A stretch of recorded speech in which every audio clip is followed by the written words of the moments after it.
Hello students, I am your biology educator Saima other और आज हम सीखने वाले हैं इम्यूनिटी के बारे में।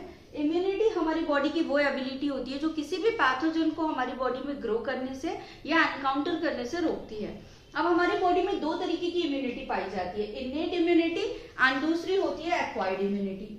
इन्नेट इम्यूनिटी क्या होती है? वो इम्यूनिटी जो हमारी बॉडी में हमारी बर्थ के टाइम से ही पाई जाती है उसे हम बोलते हैं इन्नेट इम्यूनिटी।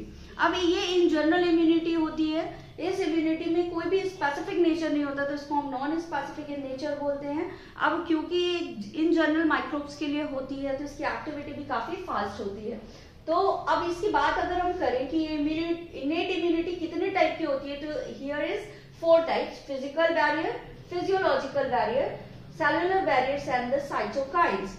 अब अगर हम बात करते हैं फिजिकल बैरियर की, तो फिजिकल बैरियर क्या होता है? ये हमारी बॉडी का first line of defence mechanism होता है। दैट मीन्स हमारी बॉडी जो होती है वो किसी भी पैथोजन को हमारी बॉडी में आने से रोकती है। फॉर एग्जाम्पल हमारी skin is our physical barrier. अगर हम बात करें तो स्किन किसी भी पैथोजन को हमारी बॉडी में आने से रोकेगी। हमारी पूरी बॉडी के ऊपर एक स्किन की लेयर पाई जाती है। अब बात करते हैं हमारे इंटरनल ऑर्गन्स की, तो इंटरनल ऑर्गन्स को के ऊपर क्या पाया जाता है? एक म्यूकस की मेम्ब्रेन पाई जाती है।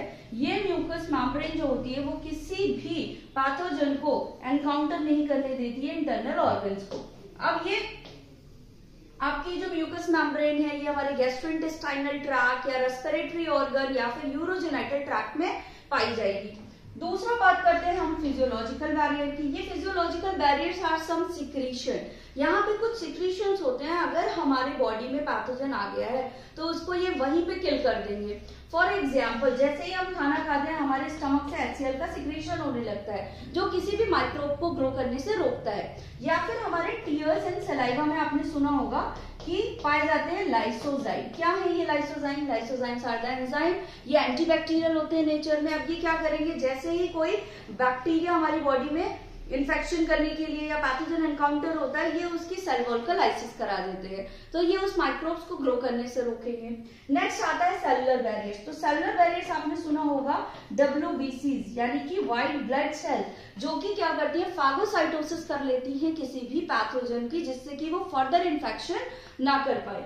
नेक्स्ट होता है साइटोकाइन्स। साइटोकाइन्स कब एक्टिवेटेड होते हैं? जब भी कोई वायरल इन्फेक्शन होगा हमारी बॉडी में तो साइटोकाइन्स क्या करते हैं? आपकी जो साइटोकाइन सेल्स होंगी ये इंटरफेरॉन का सिक्रीशन करेंगी और ये इंटरफेरॉन क्या करेंगे? बाकी जो हेल्दी सेल्स है उनको वायरल इन्फेक्टेड सेल से बचा लेते हैं, जिससे कि फर्दर इन्फेक्शन जो होता है वो ग्रो नहीं होने पाता।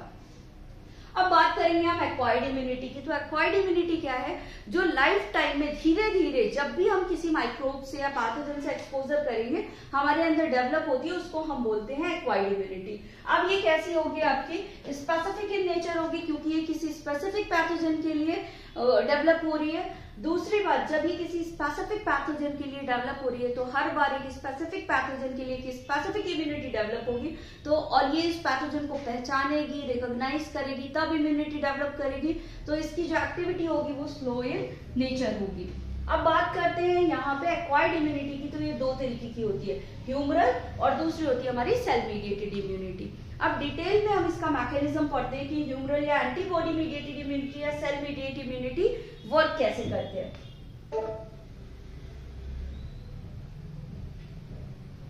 तो हम देखते हैं यहाँ पे कि अगर कोई भी पैथोजन हमारी बॉडी में फर्स्ट टाइम एनकाउंटर करता है तो जब जैसे इसने फर्स्ट टाइम एनकाउंटर किया एक स्लो रिएक्शन जनरेट हुआ, बॉडी ने रिकॉग्नाइज करना शुरू किया, हमारे इम्यून सिस्टम ने, कि भाई ये पैथोजन कैसा है नेचर में। और यहाँ पे जैसे ही पैथोजन ने एनकाउंटर किया कुछ सिम्टम्स जनरेट हुए, लाइक फीवर हो गया या स्वेलिंग हो गई या रेडनेस हो गई, जिससे ये पता चलता है कि हमारी बॉडी में किसी चीज का इन्फेक्शन हुआ है। अब आफ्टर दैट रिकॉग्निशन दो तरीके की सेल एक्टिवेट होती है हमारी इम्यून सेल्स, एक है बी सेल्स और दूसरी होती है टी सेल्स। अब ये बी सेल्स जो होती हैं ये फर्दर क्या करेंगी? बी प्लाज्मा सेल्स बनाएंगी और बी मेमोरी सेल्स बनाएंगी। सेम इसी तरीके से जो हमारी टी सेल्स हैं ये टी साइटोटॉक्सिक सेल्स या फिर इसको टी किलर सेल्स बोलते हैं, जिसका फॉर्मेशन करती हैं टी हेल्पर सेल्स बनाती है, और यहाँ पे भी एक बनती है टी मेमोरी सेल्स। अब इस मेमोरी सेल का काम क्या है? जितना भी ये रिएक्शन हुआ जिसको हम बोलते हैं प्राइमरी रिस्पॉन्स, जब फर्स्ट टाइम हमारी बॉडी में कोई भी इन्फेक्शन कॉज हुआ तो उसमें जो भी रिएक्शन जनरेट हुए, जो भी बी प्लाज्मा सेल्स बनी या टीसी सेल्स बनी, उसको हम बोलेंगे प्राइमरी रेस्पॉन्स। अब ये जो बी प्लाज्मा होती हैं ये डिफरेंट टाइप ऑफ एंटीबॉडीज का फॉर्मेशन कर लेंगी किसी भी स्पेसिफिक पैथोजन के लिए। ये सारी चीजें रिकॉल हो जाती हैं इस मेमोरी सेल्स के अंदर। अब अगर मान लीजिए कि नेक्स्ट टाइम वापस से सेम पैथोजन का एनकाउंटर हो रहा है हमारी बॉडी में, तो क्या होगा?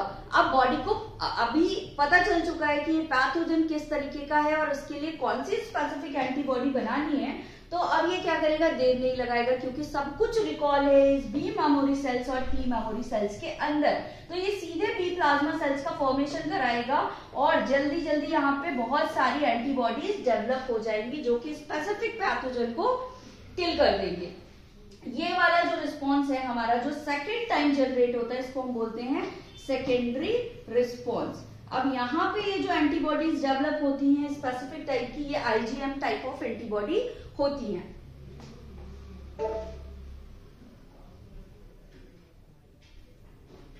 अब हम देखते हैं ह्यूमरल या एंटीबॉडी मीडिएटेड इम्यून रिस्पॉन्स कैसे जनरेट होता है। इस ह्यूमरल या एंटीबॉडी मीडिएटेड इम्यूनिटी की बात करें तो यहाँ पे ये जो रिस्पॉन्स है इसको जनरेट करवाने वाली इम्यून सेल्स होती हैं हमारी बी सेल्स, और जो कि बनती हैं कहाँ? बोन मैरो में, और वहीं पे ये मैच्योर भी होती हैं। और ये एंटीबॉडी मीडिएटेड इम्यूनिटी इसलिए कहलाती है क्योंकि यहाँ पे एंटीबॉडीज का फॉर्मेशन होता है अल्टीमेटली। अब मान लीजिए कोई एक बी सेल्स है, ये अभी इनएक्टिव है, जिसको हम बोलेंगे नेव बी सेल्स, मतलब अभी यहाँ पे ये सेल इनएक्टिव फॉर्म में पाई जा रही है। इन सेल्स के ऊपर कुछ रिसेप्टर्स पाए जाते हैं जिसे हम बोलते हैं बी सेल रिसेप्टर। अब ये बी सेल रिसेप्टर क्या होते हैं? ये एंटीजन को रिकॉग्नाइज करते हैं और इन्हीं के ऊपर एंटीजन जो होंगे वो आकर के बाइंड हो जाएंगे।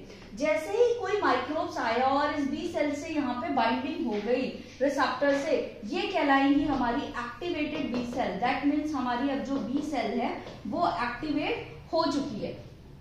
इन दैट सेम टाइम जो हमारी टी हेल्पर सेल्स होती हैं, जैसे ही एंटीजन यहाँ पे आता है ये साइटोकाइंस का फॉर्मेशन करने लगती है, और ये साइटोकाइंस इस एंटीबॉडी के साथ मिलकर के ये साइटोकाइंस इस बी सेल के साथ मिलकर के आपकी बी प्लाज्मा सेल्स बना लेंगे। तो यहाँ पे बन जाएंगी हमारी बी प्लाज्मा सेल्स और बी मेमोरी सेल्स।